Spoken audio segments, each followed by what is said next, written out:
Alrighty, boys, we got ourselves another one in the Dalaran Arena. We got ourselves Karma G-Port on Team Blue. We also got our Litter, we got Guru, we got Demonic, and we got Batch. Karma G-Port already taking a little bit of damage. Auto, but look at the Seavark already blasting with arcade missiles, not letting him go. Rose XO in the back. We got ourselves Boomsword, Usaid Wood, and Zach Andreas.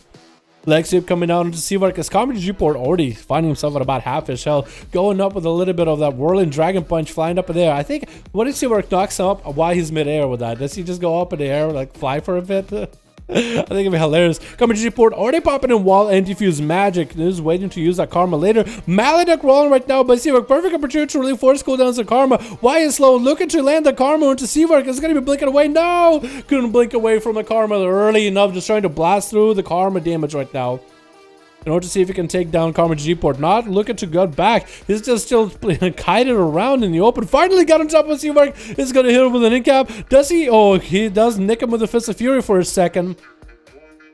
Oh, Invis coming out for Seavark. He does get to immune the touch of death completely. He tried to go for Fist of Fury, just like try to tag him a little bit. He does get a little nip. He did get like a little bite, little tag, little fang sank in there, but not a huge amount of damage.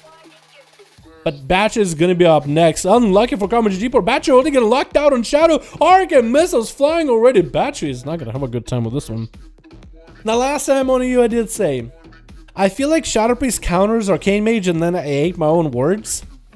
We'll see if Batch can turn this around. Looks like Arcane might have an advantage, because I was thinking, like, being able to dispel shields constantly for Batch is good. Stun, silence, and a fear, and a pet. That would be great against the Mage. Getting interrupted on Shadow, not so great. As Seavark got himself with that crazy advantage right now, just punishing Batchy after landing one interrupt, because Batchy is completely locked out. Stun onto Seavark. Finally might be able to get some damage. Seavark taking it out of the stun immediately, trying not to let Batchy get any advantage. Batchy needs to get those dots up and running on Seavark. The VT needs to come out, trying to see if he can blink around the VT. Actually might have been able to blink around VTs. He's just not getting tagged by those VTs ever. Oh my god. Yeah, for Batchy, this is going to be quite harsh. Bjorn to Seavark finally able to get some CC and finally able to get some dots. Needs to make sure to keep taking away dots from Seavark. That's going to be a siphon for a second with a Shadow Fiend. Not going for the Mind Bender. Batchy taking quite a bit of damage right now. Who does have Vampiric Embrace. He's able to heal himself, but the Shadow locked out. Oh, Shadow Bands! Oh, he went for a greater fade in the Shadow Band at the last second, trying not to press his disperse. What is going on? Seavark getting locked down in the stun for a second. Batchy might be able to turn around. Needs to take the shields off of Seavark immediately. Is that going to be Mally? Oh no, that's the best Mally ever. He's not getting any healing. Well, not disperse. That's so bad for Batchy. Get himself a shield. He might want to go for a Mass Dispel with that at this point. Oh, any ability from Seavark is going to tag him. He's going to down for the count. Does go for a bit of a heal with the Crucible. Trying not to start casting VT. He's going to get interrupted 100%. Does land a Siphon onto Seavark though. That's going to be VT trying to come up again. Does he get it? Siphon is still tagging Seavark though. Going to get interrupted on Batchy on Shadow. Trying to see if he can lock him out. That's going to be Crucible. Knock up right after. And that's going to be Seavark taking him down with the Arcane Barrage. Taking him down back to back. Arcane slows against the melee. How can they even do? Well, if you look at Night King, they just run at you and Chain of Ice you. But yeah, it's tough, Dan. It's definitely tougher for some classes than others. Monks, I feel like monks have to play a pillar if they want to beat a Arcane Mage. But with this arena, not a lot of pillars. Illiterate is going to be up next. Now, I want to say that maybe this time, I feel like Enhance has a chance to stand against Arcane Mage. You have the range kick, you have slows, you have Ascendance, which will let you just do so much damage from afar. It actually could be good. Seavark, try to see if he can just kite Illiterate just a little bit as he's building up some resources. He's going to get the Ghost Swords up and running. He's going to go for that Ascendance. Finally able, because the auto attacks become ranged with Ascendance. He's able to actually get some auto attack damage onto Seavark. Is able to also start dispelling his Temporal. Does dispel the Temporal. Actually finally able to get melee with Seavark for a second. Still continue to hit those wind strikes as much as possible. Going for those double Crucible. And Illiterate popping in that wall right now. Seavark going to have to wait this out for a second. Illiterate and Seavark actually kind of matched up. Illiterate popping in a bunch of heals. Does have an Earth Shield on him. Seavark could steal that Earth Shield. which would be good for him. Seawork going for a little bit of Vince, trying to see if he can catch a reset. Ghost Wolf coming out for a little bit immediately. Seawork is going to blink and a mount up immediately.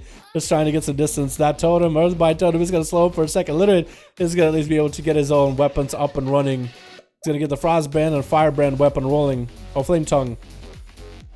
And it's going to be able to, every time Dispel Seawork shields, Seawork is always going to take health damage. That's going to be a greater Earth Elemental on top of it to keep him in combat. Still spelling those shields every single time. Mally rolling onto a little right now. Still looking to get next to Seawork. That's going to be Grinding Totem for a second. Seawork eliminates it pretty quickly. It's going to be faster right next to him. Doesn't make out of the capacitor. Mally still rolling onto a little bit, reducing some of his healing. Sundering onto Seawork. He trinkets out of it. That's going to be a little bit getting right on top of Seawork. Finally able to get quite a bit of damage there, dude.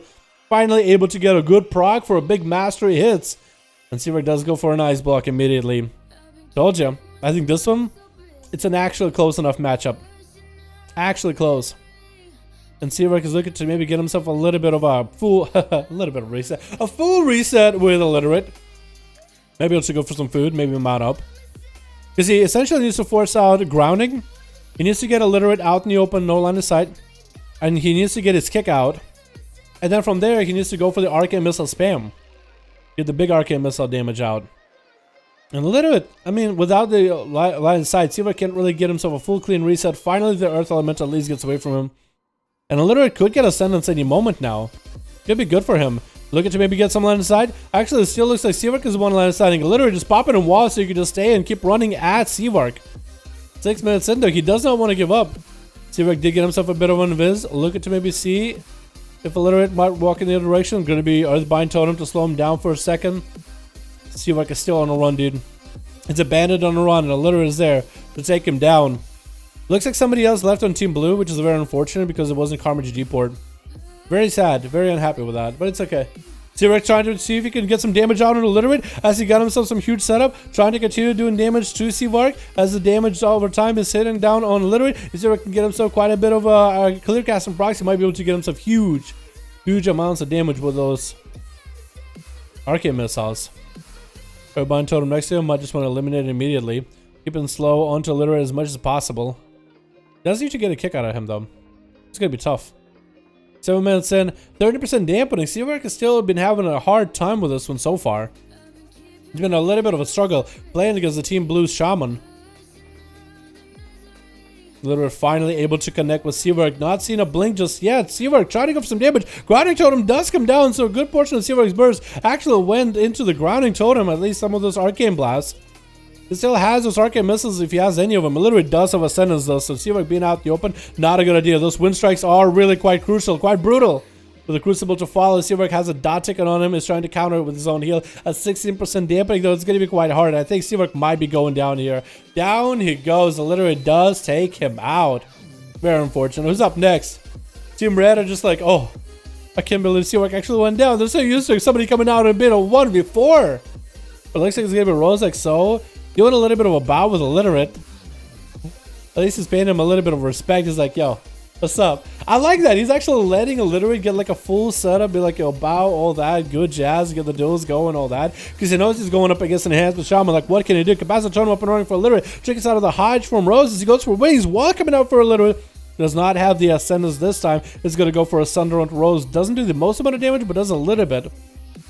Illiterate is looking to get himself a little bit of heal. Dropping down the Earthbind Totem. Hand of Freedom is going to keep Rose running. Though trying to land a Hex onto Rose. But he's kind of stuck out and goes well. Trying to go for that Hex either way. Still keeps stopping his own Hex. Rebuke finally coming out for Rose. The safety trigger coming in for Illiterate. As the Shaman is completely just forced down back. And it's going to be down for the count. So much pressure out of Rose onto the Shaboy.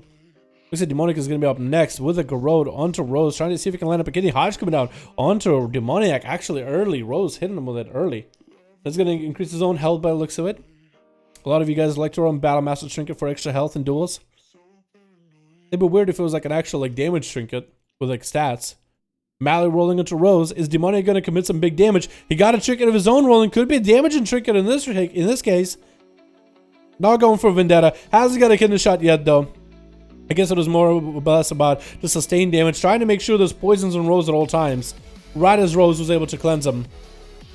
And Demonic is looking to catch a full reset completely. Oh my god, you guys see the toys. Zachary just storing up some souls for later, dude. Just storing some sacrifices for later. Plasma main, don't let me down. Yo, I think you're gonna be pretty happy with the way Rose plays. Getting a shot onto Rose. Bob coming out. Demonic having to go for evasion. That's gonna be a bell for Demonic. Actually was able to get a bop off of Rose, but the big damage of the Paladin Slam and Demoniac down. And Gudo is the only one left running on Team Blue. Very unfortunate for him. Very unfortunate for Team Blue. But for Rose, it's gonna be actually a good setup. Still holding on to Bubble to deal with Gudo. Might be good. Is that a Mallet rolling onto Rose right now? It is a Mallet. He does go for Dispel and all the poisons from Gudo for a second, at least. Just to make sure he's good to go. Try to see if he can maybe go for a heal. Wait, not got the wings up and running. Could go for a Hodge. Gudo does hit him with a big old Tempest. Actually, hit him with the Tempest before Gudo went defensive. Forcing now Gudo to run now. Before even a Hodge came down, didn't even get to trinket anything. Gudo just felt like, oh, you know, he's going to hide me when he's going for damage. But Rose was like, yep, he's going to skip the Hodge. He's going to hit you huge. Could bubble out of here if he wanted to. Is going to bubble out just to keep Gudo in combat, so he doesn't get to go for a full setup with all those bandages. Needs to keep the spell in combat in case he goes for a camo. He still lands the camo Rose. Oh no. Should have kept the spell in combat at least. He does have the eye. Gudo catching quite a bit of a heal while in camo, however. And all Rose needs to do is get another set of wings. I was going to say hide, but he actually still hold on to Trinket. Trinket coming out for Gudo as the two exchange stuns. Going to be a freezing trap onto Rose as he gets wings up and running. Is that real wings or minute long wings? Looks like it's minute long wings, which is good for Gudo to wait those out. And Rose now without any defensives. Trinket available, and Shield of Vengeance is the only thing he has. But immunities are gone for the time being. Shield of Vengeance might be enough to just blast back at Gudo if Rose can stay on top of him. Hand of Freedom not available, but that's pony up. Shield of Vengeance doesn't need to be popped. He does take him out either way. Well done, boys. Well done for Rose and Seavark with a 2 and a 3-0. Or 3-1. 2-1.